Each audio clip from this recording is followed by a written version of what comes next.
Good afternoon and good morning to everyone that has joined us today. So it's great to see you guys joining us. Um, Today we've got a really fantastic webinar. We met the guys from Praxima. When was it? When did we see you guys? Was it last year, wasn't it? Towards the end of last year. It was about November, 16 November. It's in my head. I don't know why. So that's Let's that's check come out. round. Yeah, it's come around so quickly. And I always wanted to have a webinar because you did such a great job. So I'm super excited that you've agreed to join us today. So we have Dione and Angeline. Have I pronounced Angeline right? Because I'm going to call you Ange. I wasn't sure if I should call you Ange or. You can call me Ange, no Ah. problem. Okay. They're going to be presenting about what we should really be looking out for in Africa and processing payroll. So I know Africa is quite a difficult region, especially if you're not based there. So I'm super excited to have today's webinar. So just before we start, my geeky part, I love to see where everyone's dialing in from.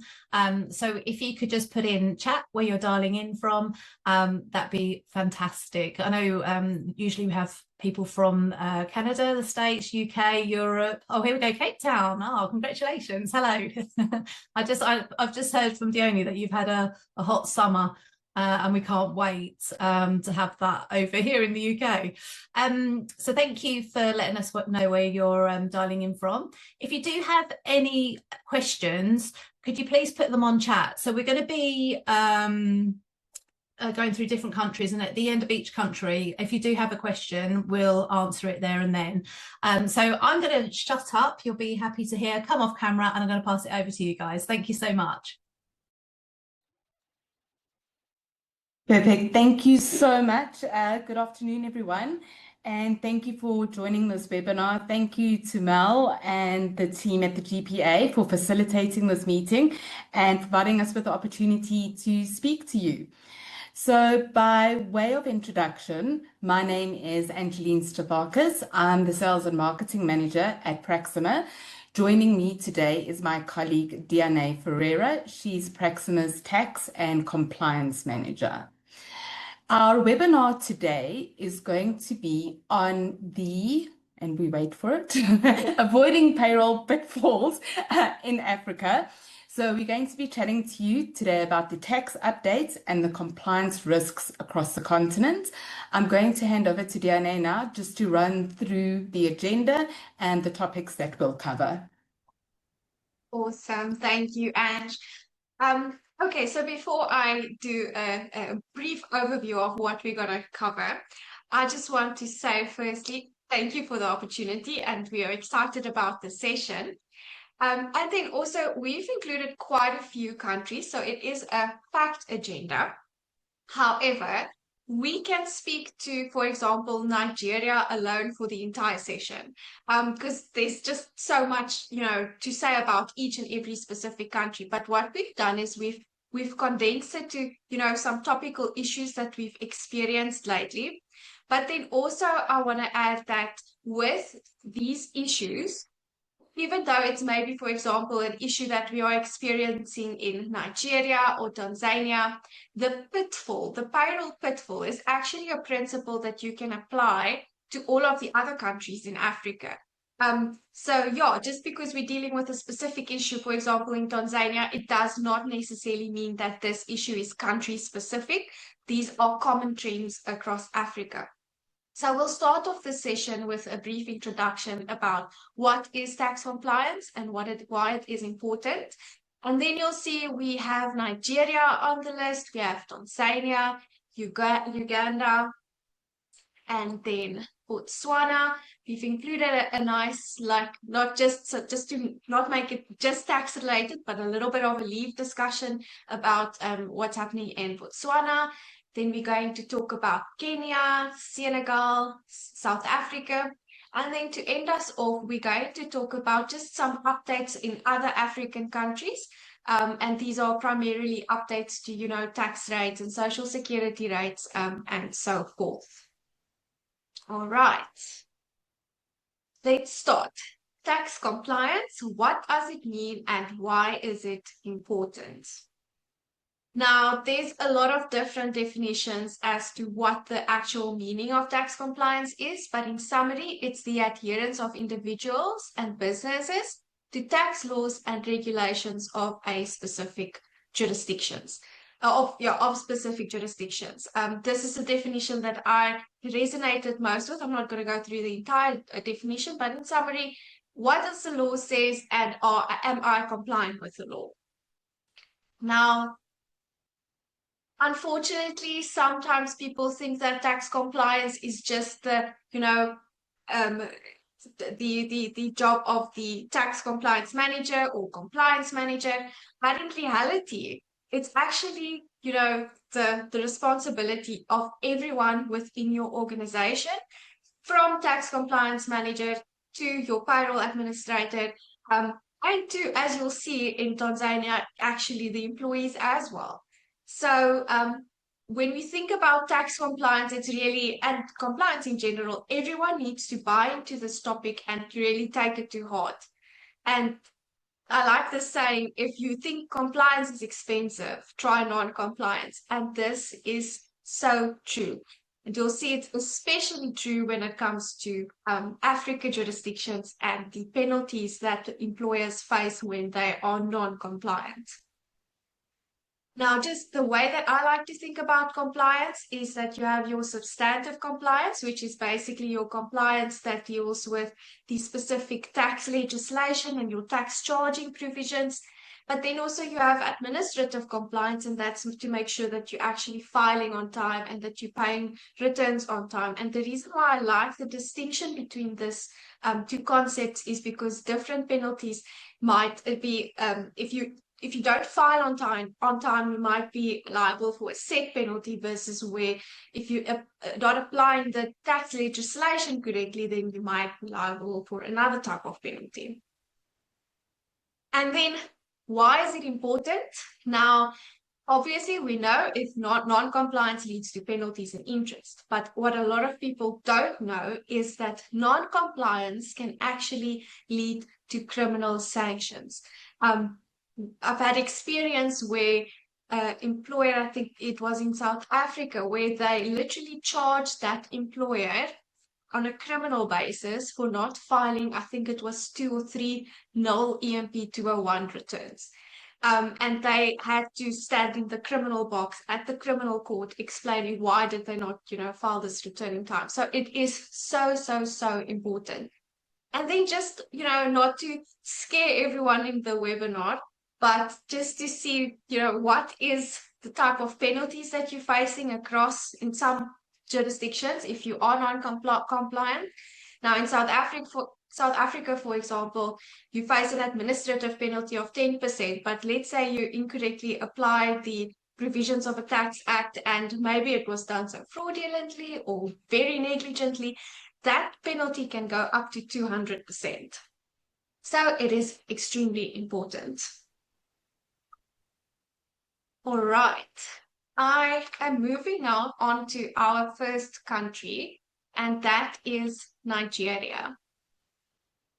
Now, if any of you have experience in Nigeria, or maybe you're active in Nigeria, I'm sure that after January 2026, your employees had a lot of questions as to why their payslips look a little bit differently from the previous month. And the reason for that is we have the new Nigeria Tax Act that came into effect, and that replaced the previous laws. And it made some big changes to especially the tax rates. I'm not going to go into all of the changes. I want to focus on obviously the payroll related changes, but then also, some compliance risks that's coming from these changes. But just before that, I want to explain, well, maybe summarize the Presidential Fiscal Policy and Tax Reforms Committee's explanation for these changes. In summary, what it all boils down to is they want to have higher income earners pay more tax and lower income earners pay less tax. So they've restructured the brackets in such a way that and you'll see in a few moments that lower income earners will pay a little bit less tax now as versus those that get a higher income. But yeah, these are some other reasons that they've also provided, but it's not necessary to go through them in detail.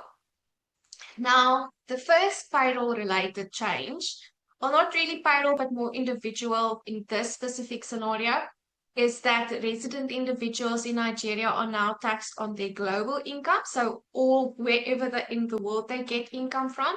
And then to determine whether they are actually a resident of Nigeria, you'll have to look at their substantial economic presence and immediate family ties in Nigeria. Then the new legislation, the Nigeria Tax Act, provided a clarification on how you must actually evaluate or value employer-provided assets and then living accommodation.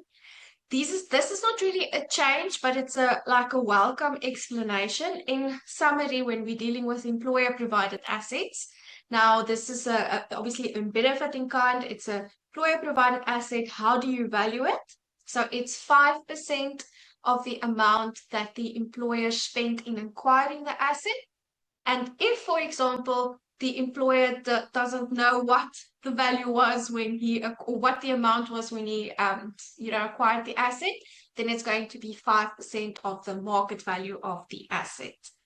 And then living accommodation, that is where the employers make premises available in Nigeria to employees or families of the employee, and the employee doesn't pay rent or maybe pays a rental value or rent of less than the rental market value, then that employer must then be treated as being in receipt of additional emoluments equal to the annual rental value of the premises, but subject to a maximum of 20% of the annual gross income. So previously, these definitions or the valuation wasn't very clear, but now it's a lot more clearer. Then this is something that it's probably one of the most topical discussions and changes currently in Nigeria, and that's the new rent relief allowance. Now, this rent relief allowance actually replaced the consolidated relief allowance. It basically provides that an employee is entitled to a tax relief of 20% of the annual rental paid, but to a maximum of 500,000 naira, whichever is lower. Now, this is something that you can process through your payroll. However, it is not without risk. If, for example, your employees approach you in Nigeria and they're asking that you process this through your payroll, and you didn't, as the employer, conduct the necessary investigation as to whether or not this employee is actually entitled to this rent relief. And when I say that, I mean, is there actually a rental contract in place? Is the employee actually paying rent? And I don't want to say it, but is it maybe not a fraudulent rental agreement to get this type of relief? Now, if the employer didn't conduct that investigation or verify that this employee is actually entitled to this rent relief allowance, and the employer goes ahead and processes it through payroll, and the authorities come back asking for proof that this employee is actually entitled to it, and it turns out that the employer is not, then the employer actually faces the tax or the risk of having to foot that tax bill if it gets disallowed by the authorities. So it is very, very, very important for employers to get the necessary documentary evidence to show that, I've done my research, I've mitigated my risk as the employer as much as possible. I am satisfied that this employee is actually entitled to this rent relief allowance before processing it. Otherwise, it can really lead to a risk for the employer. And again, like I said in the beginning, when we dealt with the agenda, that this is something that, yes, it pertains to Nigeria, the rent relief allowance. However, There's other type of similar deductions in other African countries. So just make sure that whenever you process a type of allowance like this for the employer, that you're 100% satisfied that they are entitled to it. All right, then turning to just the normal update or another update, our loss of employment exemption increased from 10 million naira to 15 million naira, and the tax bands also changed. So the first 800,000 is now exempt versus previously only the first 300,000 was exempt. And like I said in the beginning, low income earners will benefit more from these changes than the higher income earners. And you'll see here about this, and this slide also comes from the Fiscal Committee's explanation.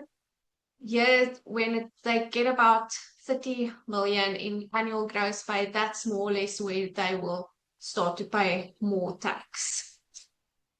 And then this is a calculator that's actually provided by the Fiscal Committee for employees if they want to, see how more or less their taxes is going to be affected. It's very useful. Just take note that it's not a monthly calculator, it's an annual calculator, so you have to use the annual income to get the exact amounts. All right, now turning to another important issue in Nigeria, that is where the residence of the employee. So Nigeria is a federal republic, which means that the employees are taxed in the specific states in which they are resident. And it's important to determine where they are resident, and we'll deal with that and the reasons why it's important. But just very briefly, how do you determine that? Well, obviously, as compliance, we go to the law and we see what does the law say. What does the law say? And it basically says you have to look at the place or principal place of residence. Place of residence is basically where the place available to the employee for domestic use. And that does not include any hotel, rest house, or other place at which is like a temporary place. It must be, where does he stay? Where does he live? But sometimes we have employees that might stay in different states, maybe portion here and then the other portion of the year there. Then you will have to look at what is the principal place of residence. Now the Act defines the principal place of residence, where you have no source of income other than pension. You look at where he usually resides. If he has a source of earned income other than a pension, then you'll look at the place where on a relevant day is nearest to his usual place of work. And then the other two is not, it also just deals with, look at the place where he usually resides. So I would say it's a nice way for an employee, if he's not sure, to kind of determine this is like maybe look at the past year and then see, this year I stayed 50% or 48% here and then 52% there, something, like that. And then obviously the employee must just keep. Don't know how you keep like proper proof, but just be mindful of it. Okay, I'm handing over to Ange now to explain to us why this is important in Nigeria. Perfect. Thank you, Diane. As Diane had mentioned, employees are taxed in the state in which they are resident. So why is this important?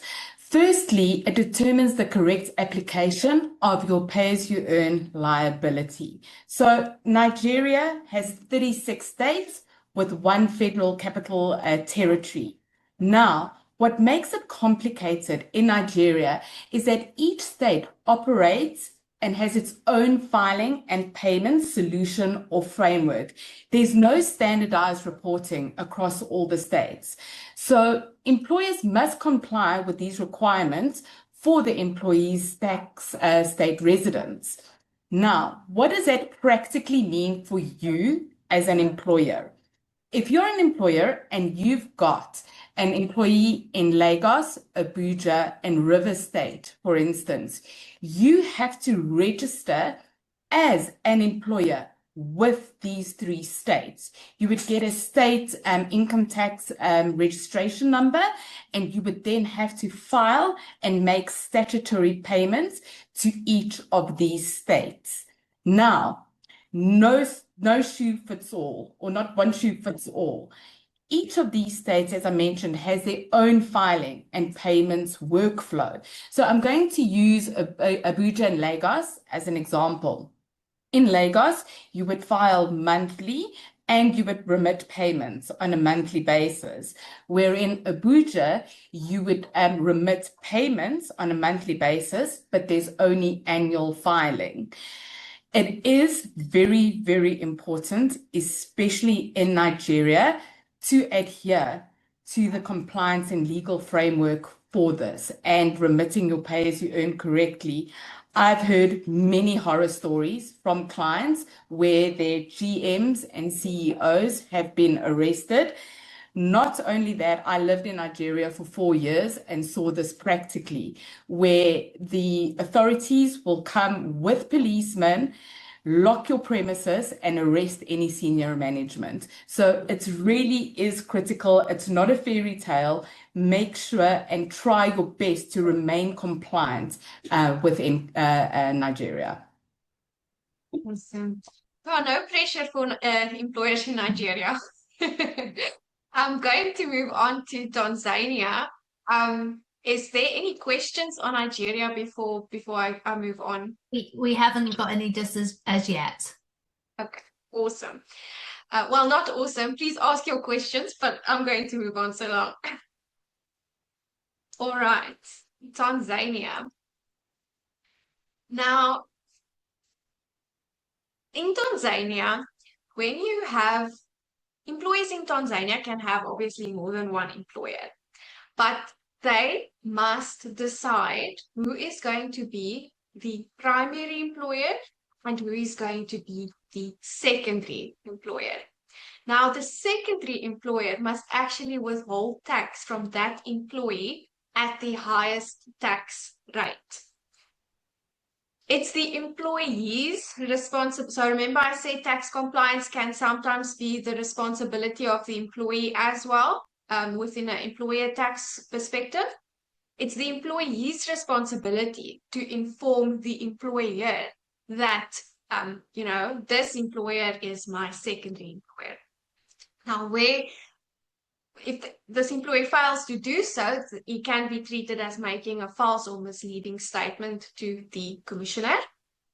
But now, where the issue comes in, it's not necessarily always the employee that's going to be affected by this, because let's say you hire this new employee.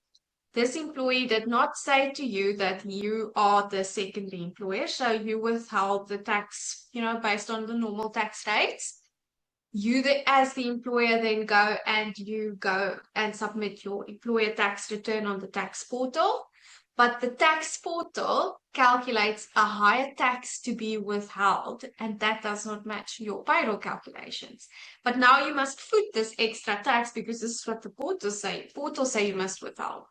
So it's important for an employer to go and make 100% sure that this new hire, this new employee is actually a primary employee and not a secondary employee. I think there is actually a way that you can test this on the portal. But I'm not 100% sure on that. But in any event, from an employer perspective, you must absolutely try your best to make this determination. Otherwise, you're going to fit the extra tax, and we don't want to do that. Then moving on. Oh, and just on this, Tanzania is not the only country where this is applicable. I know in Uganda, they have something similar where, the secondary employer must withhold more tax than the primary employer. Okay, then tax directives on lump sum payments in Tanzania. Again, not only Tanzania that this is applicable, it's applicable to Namibia, everyone knows, in South Africa as well, and then many other countries where you would have to request, even Swaziland, where when there's lump sum payments in question, like gratuity, severance, leave pay, so forth, you must actually, as the employer, go reach out to the Tanzania Revenue Authority and then ask them for the determination of the amount of tax that must be withheld before you make that payment to the employee. Now, previously, and I'm talking about like as recent as I think 2 months ago, this was a manual process. So you literally had to complete a manual form and then you had to go into the tax office with your supporting documents. And then you had to show that to the tax office, and then they'll do like a manual tax computation, an Excel tax computation. But now with the introduction of the new IDRIS portal, it's actually an automatic result now. So you submit it, and then an official on the other side, the portal calculates it, and then eventually you get your result. It's not as quick as it's in South Africa, unfortunately. But yeah, and then you also have to upload certain documents. This is just a quick checklist. It's your completed lump sum form, employment contract, NSSF statement, payroll schedule, and the mutual separation agreement. I'm going to hand over to Ange to talk a little bit about why it's important when it comes to these tax directives to manage our employees' expectations. Perfect. Thanks, Diane. All right, as Diane mentioned, all termination payments must be included when applying for a tax directive. All right. The signed agreement determines the payment terms and the timing of the payment. So once you have the agreement with the employee, you would then agree to the payment times and always revert back to this agreement and make sure that it aligns to legislation.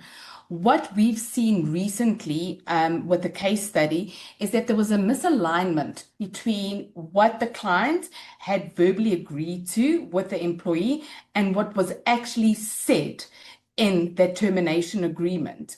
So the employee was under the assumption from internal discussions that he would get paid on his net pay date. However, the contractual term in his agreement said that his payment would come through to him 7 days after the directive had been issued by the TRA in Tanzania. So why is this important? Always revert back to the written agreement, as I mentioned, as it's aligned with legislation, and assure that there's alignment internally with HR, payroll, and your compliance teams, and then manage the employees' expectations accordingly. Thank you. And again, something that is applicable in all other African countries, or most other African countries as well. You can't make a lump sum payment without the tax directive. And this needs to align with the agreement. I'm moving on to the next country. Is there any questions? No, not currently. If anybody does have any questions, just please put them in the chat. Or if you have questions afterwards, I can always forward them on. So thank you. Okay, now we are getting to Uganda. And in Uganda, we have, like a lot of other countries as well, your transport allowance. And that transport allowance is actually obviously constitute employment income in terms of the definition. So normally it would be taxable. However, there is an exemption, and that exemption basically says that where the cost where the transport allowance does not exceed the cost actually incurred or likely to be incurred, or if it's a reimbursement or discharge of expenditure. Now, this is a fairly typical provision that you would find in tax legislation.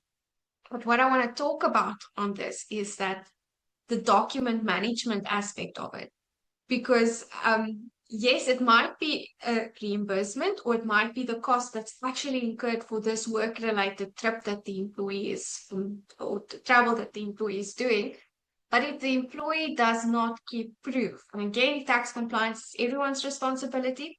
If the employee does not keep the sufficient proof and actually provide that to the employer, and the employer in turn, saves that employer and proof and if the revenue authority down the line comes back and asks for, well, you say this transport allowance is exempt because it constituted a reimbursement or something, but where's the proof? Like, show me the document, show me the logbook, or show me the travel slips and so forth.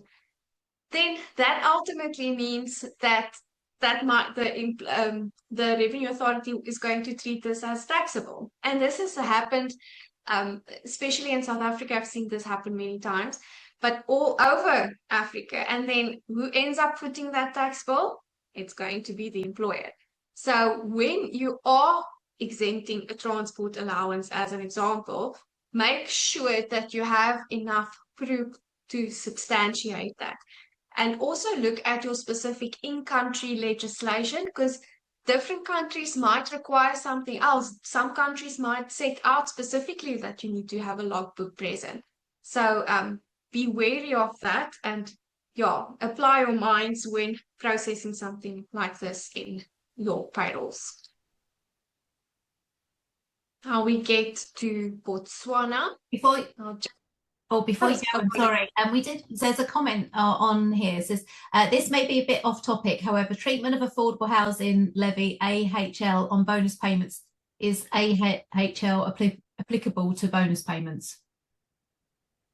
Well, I think, are they asking, is it applicable to bonus payments? We would have to look at what the definition of remuneration in that specific act says. Because normally they'll say it's on remuneration, and remuneration can be, for example, salary, just the salary.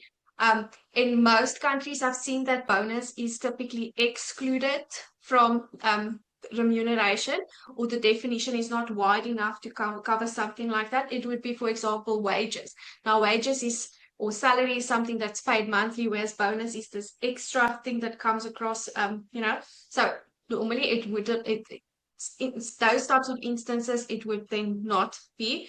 But you have to look at the legislation, and if there's any ambiguity, you as the employer would then have to decide on whether you want to take this risk and then exclude it from bonus payment, or exclude bonus payments from the calculation on that. Or you could maybe use something they call the contra fiscum rule. Now, that rule basically says that whenever there's any ambiguity in legislation and tax, especially tax legislation, and you can apply it to social security legislation as well, the benefit of the doubt must be given to the taxpayer. So start off with looking at the actual legislation. My first point. If you can't get the answer then the employer has to decide, what is my risk appetite for this? So, sorry, Tanya just added, this is for Kenya. Would that be the same advice? Yes, yeah. I was actually keeping that in mind when I thought about Kenya. Oh, when I heard the question, Kenya popped into my head. Thank you. Thanks. Yes. Okay, now moving on to Botswana. Now, this is not really tax related, but there's always this uncertainty as to like leave forfeiture, and if leave actually forfeits, after maybe a 12-month period or not. And this was especially the case in Botswana as well. But now the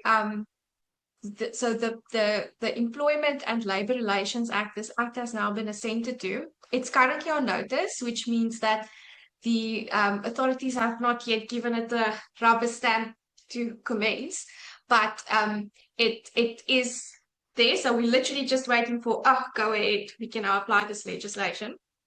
But the biggest change with this is essentially that now, when it comes to forfeiture, it provides that leave not exceeding 7 days accrues for a leave entitlement period of 3 years. And if that leave that specific leave has not been taken within the 3-year period, then it can be paid out at a rate of 35%. This is also the case in some other countries as well, where the employee then gets a portion of the value of that leave that paid out, instead of the leave in its entirety being forfeited. But every country, employers make sure, from a, like I said, labor aspect now, that you are satisfied that your leave forfeits before you forfeit, because that could also expose you. I'm going to hand over to Ange now to talk about tax clearance certificates. Thank you, Diane. We've implemented quite a few payrolls and worked with quite a few clients in Botswana. And the biggest problem facing employers and companies that have businesses in Botswana is non-compliance with BERS, the Botswana Inland Revenue Authority. Common issues here is that or clients or employers are making pay-as-you-earn payments late, they're in arrears, or the payment is not just getting allocated. So what will happen is you file on time, you pay on time, but that payment doesn't reflect against the filing. So what happens with this? Interest and penalties accrue, which significantly increases your liability in country. This has a direct effect on obtaining a tax clearance certificate. And we've had situations before where these payments are not reflecting with BERS, and employers or companies in Botswana are not able to get this tax clearance certificate. They can't get or are able to tender, get contracts or financing in country, and it does trigger audits. The one thing to note in Botswana, if you do find yourself in this position, is that at the end of the day, it's very difficult to get this remedied, okay? BERS has the saying, pay now, fight later, and it's very difficult after the fact to try and recoup the penalties, even if you were not at fault and you did pay on time. So ways to probably mitigate this is to plan ahead, make sure that funds are released in advance, and make sure that your funds are coming through from an in-country bank account and that it has got time to reflect, with the BERS authority. One other thing that we've also seen with the unallocation of these payments is the incorrect payment reference number being used. And that also causes unallocated amounts on your statement at the end of the month. So, plan ahead. Make sure you use, the correct payment reference number, and make sure that you've got strong controls, within your finance team and in payroll as well. That was Botswana. Are there any questions on Botswana? Just an additional thing around the AHL question. So Sharon's just put in chat, the KRA also made the following additional clarifications regarding the AHL through a notice issued on the 15th of August 2023. So what I'll do is I'll just share that with everyone in the comments section. But there are no further questions for now. Perfect. Okay, from there we're going to go directly to Kenya, actually. So if there are any additional Kenya questions, please do raise them. Perfect. So just from a pitfall perspective, or what we've seen practically, there are two things that I wanted to discuss today. The first is around NITA registration, and the next one is around NSSF and SHIF allocations, which actually ties back to what we just spoke about in Botswana. One of the things that I've seen practically is when we had a new employer register in Kenya and was ascertaining if they should register for NITA or not. Now, the legislation says that you need to register with NITA upon incorporation and remit a monthly levy of 50 KES for each employee. And this is action via the KRA iTax system. Although the legislation does suggest that there's an exemption for employees or for employees with fewer than 100 employees in their first year, this is not applicable in practice. So what happened was we had an employer that had less than 5 employees, I think it was 2 at that stage, decided not to register for NITA, but penalties and interest were levied against their account for not registering immediately. Now, it's not a big penalty. I think it was 20 Ks per month, if I remember correctly, but it does affect your ability to get a tax clearance certificate. So I would rather err on the side of caution and register for NITA when opening up an entity in Kenya, irrespective of the number of employees that you have. Secondly, I wanted to chat about the NSSF and SHIF allocations.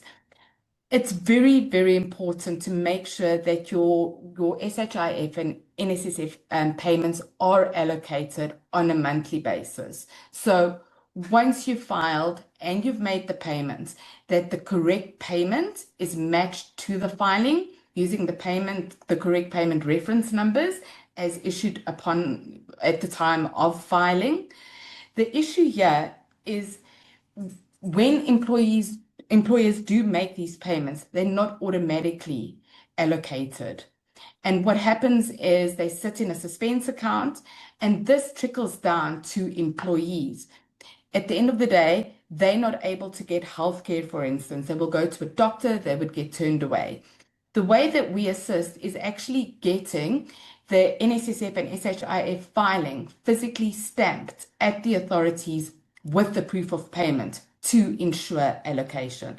And that assists them with not having, penalties or interest or anything detrimental to your employees being turned away for healthcare, as an example. And again, that principle that we said, allocation of pitfalls, this is specific with reference to Kenya, but it applies to all of your African countries. Because if you don't use the correct reference numbers, if you don't make sure that it gets allocated properly, it has, like Ange says, this effect on your tax clearance certificate, which then has a rollover effect on everything else. Do you have another question? Sorry, sorry, I didn't mean to interrupt. If we have existing issues with BERS in regards to allocations of payments, how would you recommend we address to have these issues resolved? And do you want to? I'm happy to jump in, or I'll start and then you can jump in as well. Okay. The best way, and this is how we've assisted clients that we've onboarded and implemented to remedy this, is we actually work with a company in Botswana that are tax specialists that work with BERS to get these allocation issues sorted out. So what will happen is we will assist you in having a look and compiling a recon of where the unallocation stems from.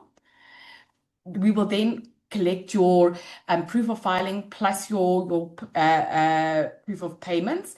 We would then go via these tax consultants in Botswana to go and remedy with the Botswana Revenue Authority. Dana, I don't know if there's anything that you wanted to add on that. Just that it is unfortunately a manual process.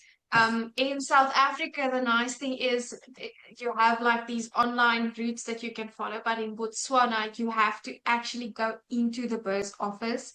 You have to speak to this official, and then they can ask anything to assist you with this. Like they can ask you for the proof of payments, like show me where you paid these amounts, and then you'll have to create like a little packet with a schedule and reference the proof of payments, the Annexure 1 to F or whatever, and then give that little packet to the official as well. So it is a manual process and it's not a quick process.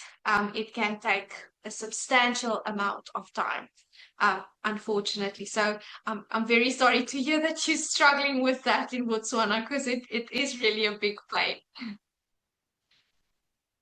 Hope that answers the question. I'm hearing silence, so I'm going to say I couldn't unmute myself. I think I'm struggling then. I think that's fine. I'll let you know if there's another comment come in. Thank you so much. And then while we're still on Kenya, just quick update is that with this year, the rates for NSSF, or the lower and upper limits for NSSF again changed. So you'll see there the little breakdown on the screen. From our side, from a compliance perspective, just make sure that they are being applied in your payroll with effect from 1 February 2026.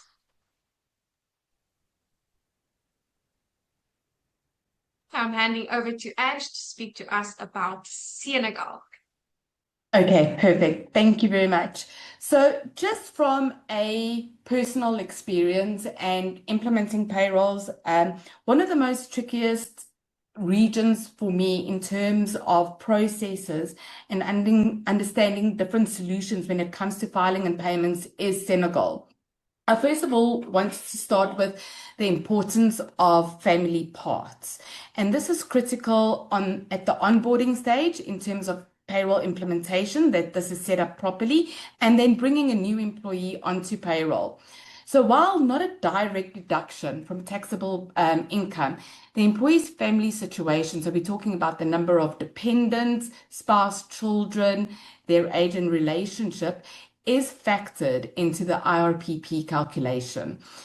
Essentially, this reduces the tax burden for the individual with their dependents. This tax scale is applied to what we call parts, and then, as I said earlier, determined by the number of dependents. Why this is important is it ensures that you are taxing correctly, and you preventing either the over or under taxation of the certain employee. It also provides the appropriate tax relief to the employee, and then obviously maintains compliance from a legislative perspective, and risk or reducing the risk of penalties and interest. Additionally, I wanted to talk about the filing and the payments overview for Senegal, because it does get quite tricky and it is a manual process in country. So I'm going to start off first off just with the monthly filing. This I've divided into two. So you've got your social security contributions, which is made up of your IPRES and CSS, and then your monthly payroll taxes, which is your IRPP, TRIM, CFSC, and this is collectively referred to as VRS. One thing I just wanted to highlight here, Social Security doesn't necessarily need to be remitted and paid monthly. This can be remitted quarterly as well. It's up to you as the employer, as the client, to decide which period you'd like to file, either monthly or quarterly. Social Security is filed online, and you can make payments either via your in-country bank account or by check. Unfortunately, a few months ago, the tax portal in Senegal was hacked, and you are no longer able to file electronically in country. This is now a manual submission. So you literally take your declaration to the authority as the submission. Payments, though, can still be made by your in-country bank account or by check. One thing that is important here, if you are making a payment by check, is to actually have the bank issue the check in the name of the authority.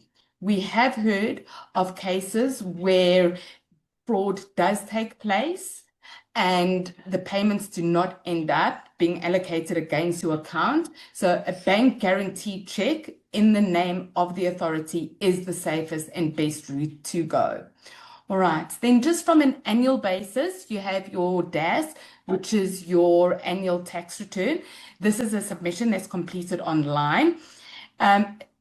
It's very important that this ties back to your monthly reporting. It can trigger audits if it doesn't reconcile. In addition, you've got your DASMO, which is your annual labor declaration. This is manual, and this goes through to the Labor Inspectorate. So as I mentioned, physical, handed in at the authority. This is also processed on an annual basis, or declared on an annual basis, I should say. All right, then there are some ad hoc payroll filings, and I found that a lot of clients do forget about this. It's the declaration of movement of workers. So this is whenever you've got a new hire or a termination running on your payroll, you need to declare this to the Work Inspection Office in Senegal. This is a manual process, and it's handed in person. There's quite a bit of documents or an info pack that you need to submit to the authority. but you need to have everything together. So every time you have a new starter or a leaver, you need to provide this declaration of movement. Okay. So the practical challenges in Senegal are the local payment methods and the manual filings, the limitations in terms of the portals. So the VRS, as we spoke about, with the portal not working and being hacked at the moment. There's also payment platforms that are available, but these rarely do work. They down more than what they're actually functioning. And then obviously, as I mentioned earlier, very important to make sure that you reconcile properly between your monthly and then your annual reports too. So in Senegal, it does demand that you use somebody that has local expertise and then proactively plan what solution works best for your company in terms of filing, in terms of payments, and test those routes to make sure that it does work. Great, thank you. And again, this way we talked about that distinction between substantive compliance, which is actually applying the tax legislation correctly and interpreting it correctly, and then administrative compliance. Now, sometimes the revenue authorities, like the one in Senegal, makes it a little bit more difficult for you as an employer to comply from an administrative perspective. Getting your filing done when there's no portal because it's been hijacked. But in such a scenario, it's important to have a plan B and, like Ange says, work with good people in Senegal that can actually help you to facilitate filing. Right, then South Africa. Just on South Africa, we all know that EMP 501 season is opening. Well, everyone in South Africa that's on this webinar knows that EMP 501 season is opening up soon. Now, from this filing season and onwards, they finally said that this is the year that employee tax registration numbers are mandatory. So, in other words, you will not be able to file your EMP 501 without an employee tax registration number.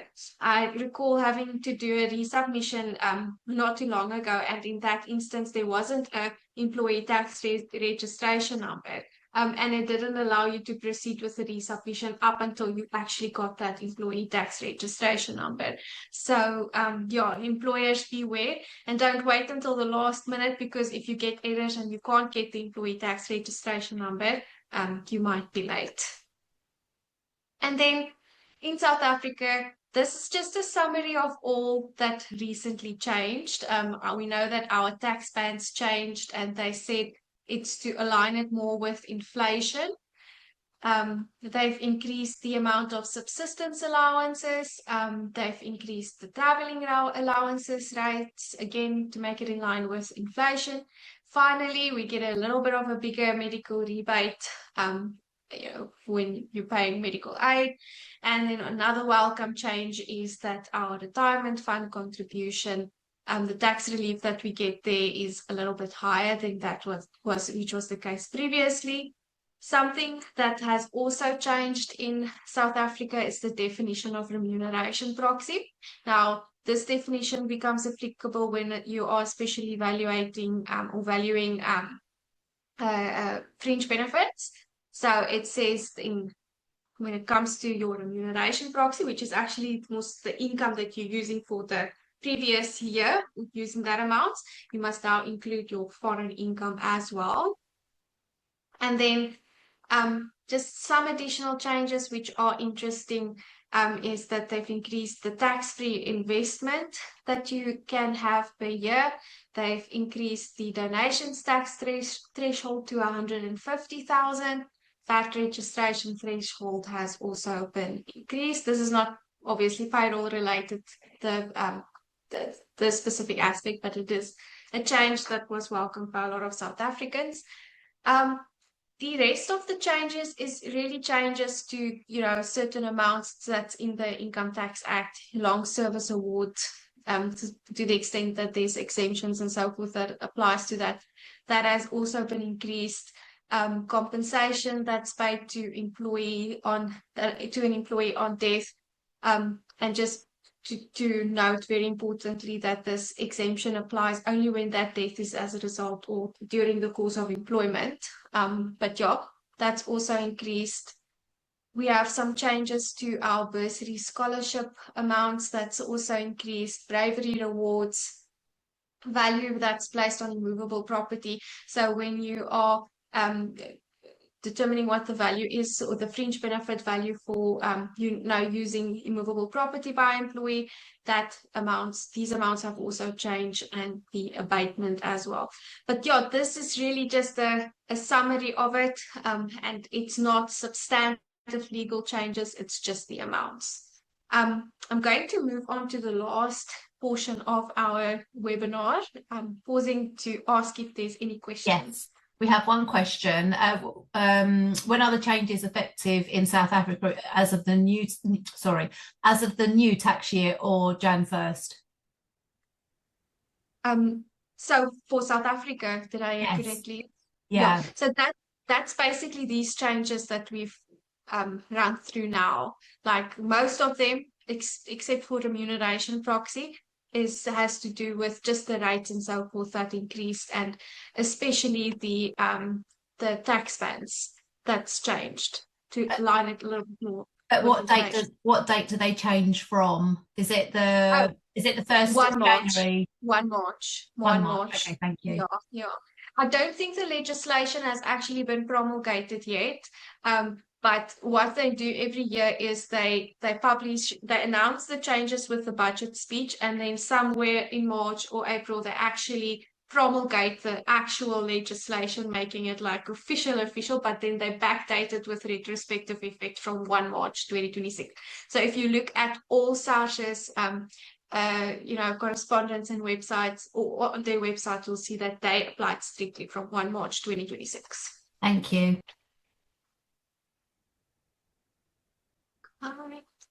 Sorry, let me just go to my...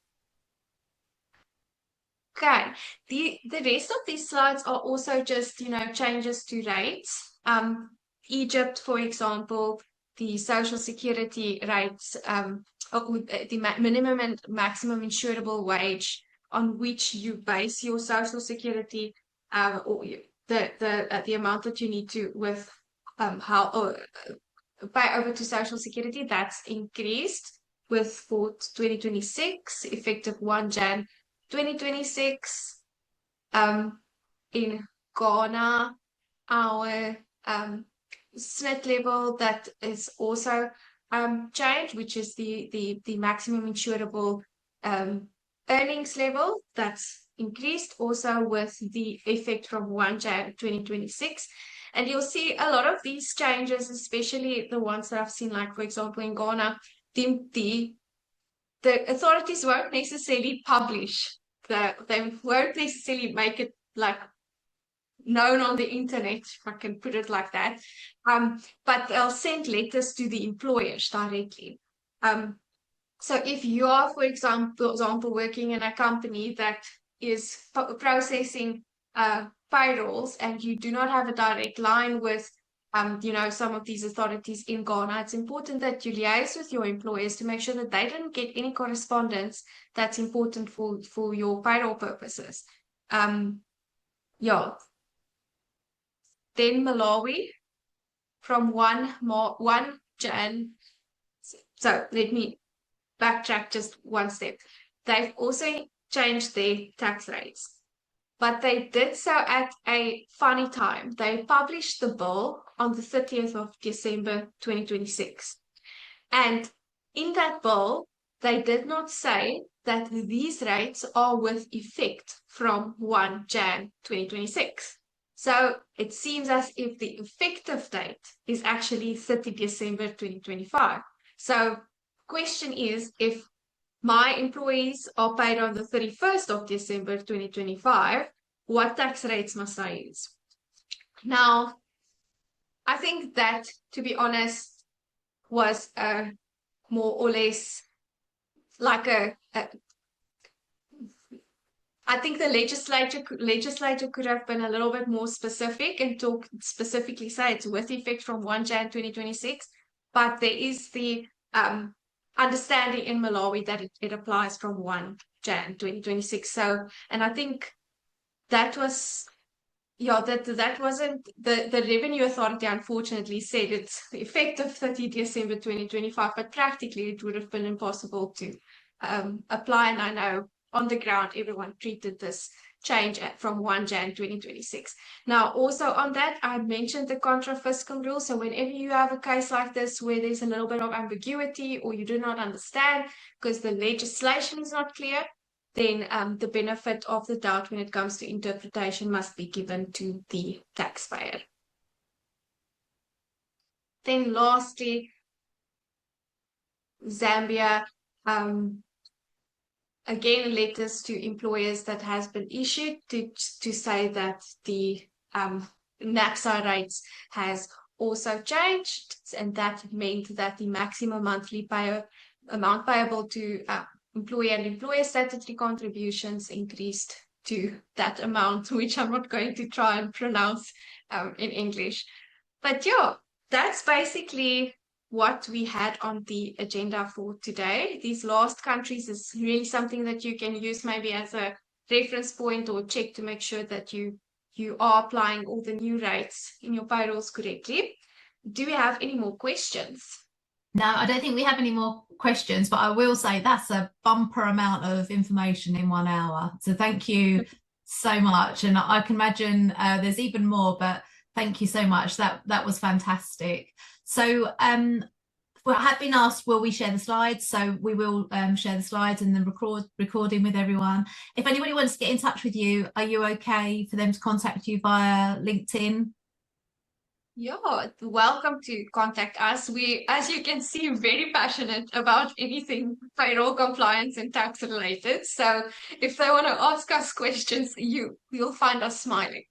Well, no, I love it. I love your passion. It's very, it's fantastic to see, and I'm so glad you delivered the webinar today because having seen you in person, you're even more passionate. So about payroll. But thank you so much, both of you. And if I get any questions directly, I'll forward them on. But I hope to get to see you again both very soon. Perfect. Yes, awesome. Thank you so much for the opportunity. Thank you.